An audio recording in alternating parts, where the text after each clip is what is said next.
오늘은 여러분들이 가장 궁금해하시는 내용이죠. 잘못된 자위 습관 때문에 조루가 될 수도 있나요? 라는 질문의 답과 조루를 예방하는 올바른 자위 방법까지 확실한 해답을 드려보겠습니다. 자위를 보통 주변 사람들과 얘기할 기회가 잘 없죠. 민감하고 개인적인 주제이다 보니까 제대로 배울 기회도 없습니다. 환자분들이랑 말씀을 나누다 보면 자위는 저는 몇십 분씩 가능한데 실전만 가면 토끼가 돼버려요 하시는 분들이 계세요. 이런 경우엔 단순한 심리 문제를 넘어서 이 잘못된 습관이 조루증이라는 질환까지 돼버린 것이라서 혼자 이겨내기가 참 어렵죠.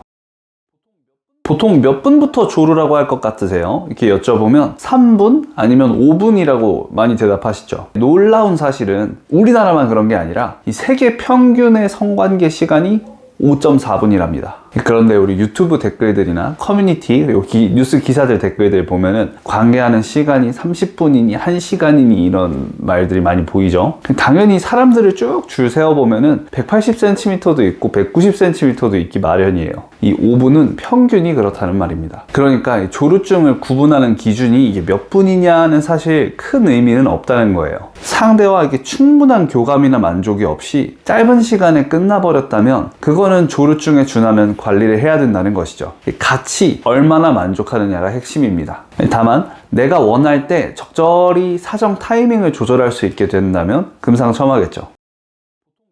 잘못된 자위 습관에는 어떤 것들이 있을까요? 먼저 요즘 유행하는 도파민 얘기를 좀 해볼게요. 인간의 쾌락과 보상 시스템은 무한하지 않습니다. 우리가 어떤 행복이나 기쁨, 보상, 기대 심리, 그리고 성적인 흥분을 느낄 때 분비되는 물질을 도파민이라고 하죠. 자위를 잘못해서 조루가 됐다 이 말을 조금 뜯어보면은 도파민 보상 시스템이 구조적으로 망가졌다는 말이랑 비슷합니다. 그러면 잘못된 습관을 3가지 볼게요. 첫째, 과도한 음란물 시청입니다. 우리 짝꿍과의 관계하는 흐름을 보면 서로 먼저 감각적인 교감을 하죠. 시각이나 청각이나 후각, 이런 촉각, 오감으로 서로 흥분하는 시간을 가져요. 전희에 충분히 시간을 들이고 예열이 필요한 거죠. 그런데 여기서부터 문제가 생겨요. 영상을 볼 때를 생각해보면 현실에서 불가능한 거, 기획물이라고 하죠. 이 기획물을 즐겨보시는 분들도 있고 불륜이나 이 삼강오륜을 거스르는 걸 즐겨보시는 분들도 있고 직장이나 공공장소에서의 일탈만 찾아보시는 분들도 계세요.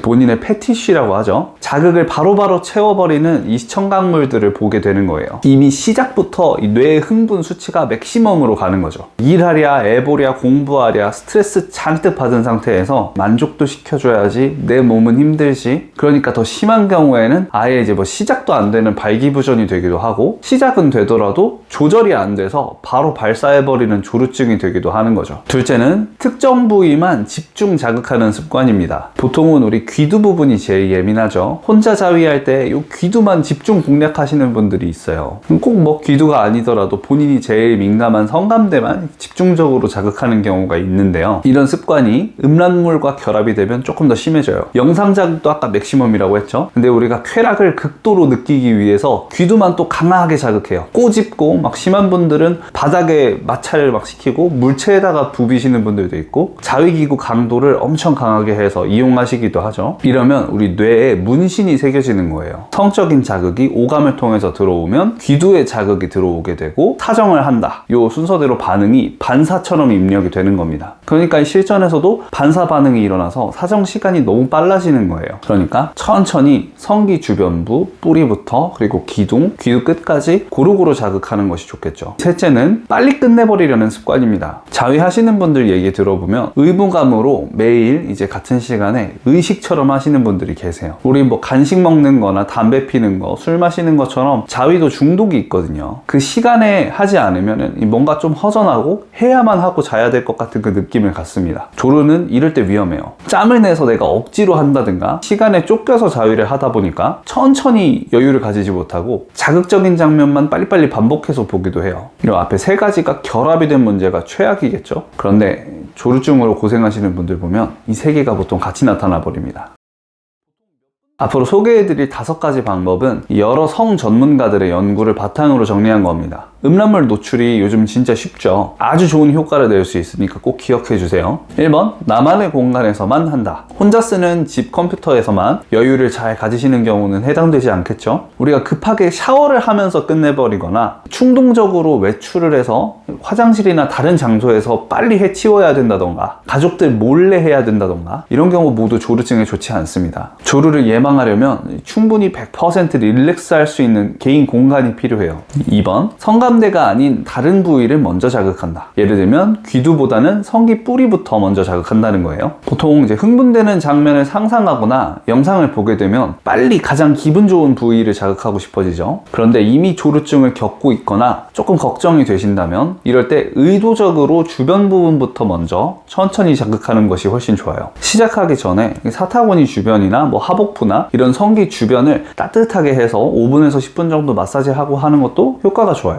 몸의 긴장을 풀어주고 지나치게 집중하는 것을 막아줍니다. 자위 본론으로 들어갔을 때도 주변 부분에서 끝까지 가는 시간을 한 3분에서 5분 정도로 천천히 하는 게 좋아요. 3번, 스탑 앤 스타트 테크닉입니다. 사정감이 올라올 때 의도적으로 멈춰주는 연습을 하는 거예요. 완전히 이게 소변을 참듯이 뚝 끊어버리는 느낌이 아니라 부드럽게 자극을 천천히 줄이는 겁니다. 운전 잘하시는 분들 많으시죠? 브레이크나 엑셀 테크닉 주듯이 천천히 줄여주는 거예요. 그러고 나서 흥분이 좀 잘 가라앉았다 싶으면 다시 시작합니다. 이게 이제 실전과 가장 유사한 방법인데요. 처음은 당연히 조금 어려울 수 있어요. 이제 의식적으로 계속 훈련하다 보면 다 됩니다. 실제로 이 방법은 강직도도 높여주고 시간도 늘려주고 사정하는 그 시간까지도 늘려준다는 연구 결과도 있어요. 4번, 현자 타임 줄이기. 현타라고 하죠. 대부분 남성들이 자위 후에 현자 타임이 강하게 옵니다. 어느 정도는 당연한 과정이지만 조루증을 이겨내기 위해서는 의도적으로 조금 바꿔줘야 돼요. 사람의 뇌는 언어와 행동으로 구체화가 될 때 학습이 제대로 돼요. 내가 마음만 앞으로 어떻게 해야지 이렇게 먹는 것으로는 좀 부족하죠. 말로 내뱉어서 구체화시키면 훨씬 좋아요. 현자 타임을 내가 조금 조절할 거야 의지로 시작해서 말로 내뱉고 행동으로 결합이 될 때 이게 좋은 훈련이 됩니다. 사정하고 닦아내자마자 오늘도 괜히 했나 이렇게 현타나 후회에 젖어 있기보다는 정리하시면서 이후 그 이완된 감각을 조금 더 천천히 즐기시는 습관이 훨씬 좋아요. 5번, 케겔 운동. 다른 운동들은 시간을 내거나 이렇게 자세를 잡고 각 잡고 해야 되는데 케겔 운동은 마음만 먹으면 아무 때나 할 수 있어요. 평소 업무를 보시다가 좀 짬이 날 때나 아니면 운전하다가 신호 걸렸을 때, 차 막힐 때, 그리고 자위 시작하기 전에도 항문 괄약근을 모아주는 방법으로 이 주변 근육부를 강화시킬 수 있어요. 조루증을 목표로 할 때는 케겔 운동할 때도 천천히 조였다가 천천히 풀어주는 게 좋습니다. 당연히 하체 운동이나 달리기 같이 중고 강도로 유산소 운동까지 할 수 있으면 좋지만 일단 안 해보신 분들이라면 케겔 운동만 먼저 꼭 해보세요. 한 번 할 때 한 50번에서 100번 정도 하면 좋습니다. 5초 천천히 수축하고 한 3초에서 5초 동안 또 천천히 이완시키면 돼요. 조루증을 한의원에서는 어떻게 보고 접근하는지 짧게 설명해 드릴게요. 한의학에서 조루는 단순히 성기능 문제라고 보진 않아요. 전신의 문제를 같이 살피게 됩니다. 특히 심장, 간, 신장이 중요해요. 먼저 심장은 멘탈 장기라고 하죠. 성행위랑 관련된 긴장, 불안, 스트레스, 흥분 이런 것들의 조절 중추를 심장으로 봅니다. 한의원 다니시는 분들 심장에 열이 많다, 간에 열이 많다 이런 말 들어보신 분들 계시죠? 우리가 열받아서 실제로 이 명치 주변이나 목 뒤 척추 주변에 열이 시뻘겋게 맺히는 경우들이 있어요. 심한 분들은 이게 안면 홍조까지 올라오거나 머리 빠지는 후천적 탈모까지 심해지고요. 이런 경우 심화가 과도하다라고 표현합니다. 쉽게 열받아서 흥분하게 되고 사정 조절 능력도 떨어지는 거죠. 심화가 심해지면 두근거림이 생긴다거나 잠드는데 오래 걸리는 불면증이나 식은땀이 잦아지기도 하고 조루증까지도 나타날 수 있습니다. 혀를 살펴보면 끝에 부분만 시뻘겋게 나오는 딸기처럼 돌기가 오돌토돌 올라오기도 하고요. 중간 부분부터 이제 쩍쩍 갈라지는 부분이 생기기도 하죠. 다음, 간도 멘탈에 크게 관여하는 장기인데요. 간이 기능적으로는 혈액을 저장하고 효소나 호르몬 생성이나 분해에 관여를 하고 해독도 시키고 피로에도 중요하지만 조루에 있어서는 우리 스트레스, 억울하고 짜증나고 분노하는 감정적 반응이 중요합니다. 우리 간이 크다라고 많이 표현하잖아요. 실제로 간 기능이 왕성해지면 사람이 용맹해져요. 뭐든 해낼 수 있을 것 같은 마음이 생기고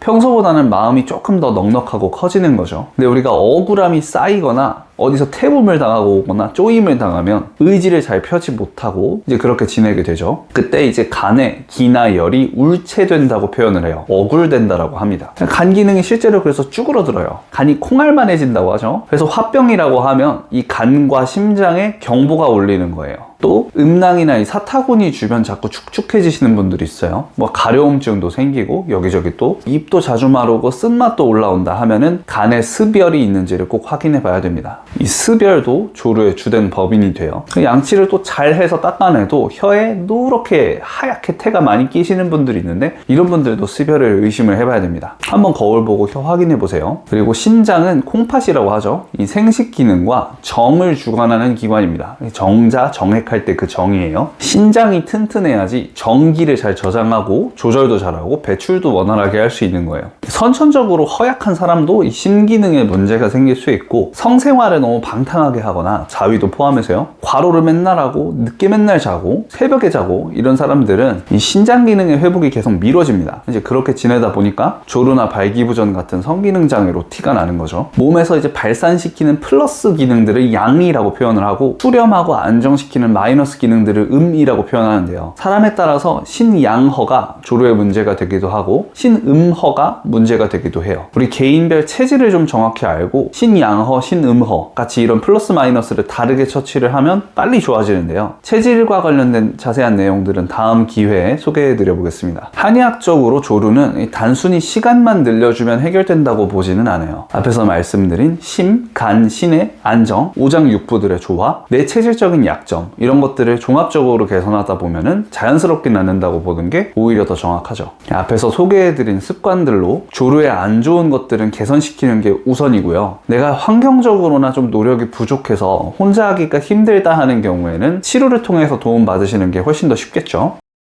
이렇게 조루증 관련된 습관들과 한의학적인 내용까지 간단하게 말씀드려봤습니다. 영상이 도움이 되셨다면 비슷한 문제로 고민하시는 분들도 한 번씩 보실 수 있게 좋아요와 구독 한 번씩 눌러주시면 더 감사하겠습니다. 대한민국 남자들 기세우는 최실환의사 장원장이었습니다. 오늘 영상도 시청해주셔서 감사합니다.